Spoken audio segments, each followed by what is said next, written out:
So now that you've taken your images, let's look at what to do next. Now the first step, before we get into actually editing our images, we have to review them. We have to decide which of the myriad images that we've shot are good enough for us to spend more time in.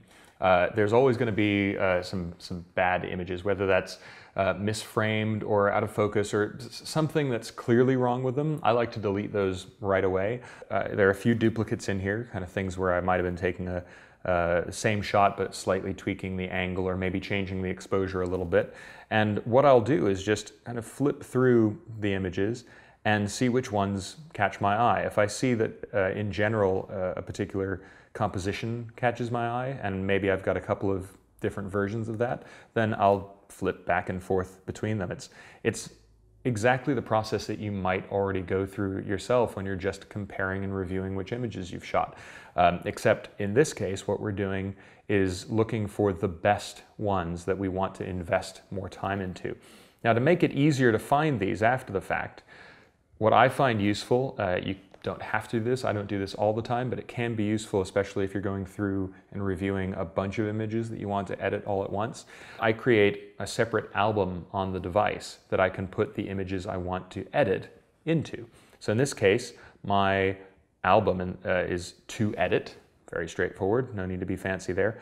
And I'm going to take a couple of these images and just kind of move them into that album so that they'll be much easier for me to access later. Now, the images I'm selecting are the ones that I've already looked at and decided, yeah, these are the best ones.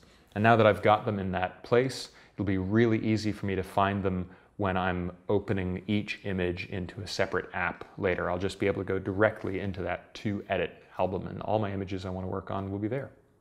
The next step is to think about your editing workflow. Now, over time, you'll develop your own processes that you like to use, which apps you like to use when. For me, I like to do small specific edits first, using apps that do one or two things maybe, and then move into whatever app I'm going to use for my final filtering and processing, which in this case, we're going to be using VSCO Cam. That's what I like to do last. So what we're going to look at here are apps like TouchRetouch, which is great for removing unwanted elements from your image. But that's all it does. You do that, you save it back out, and move on to the next app.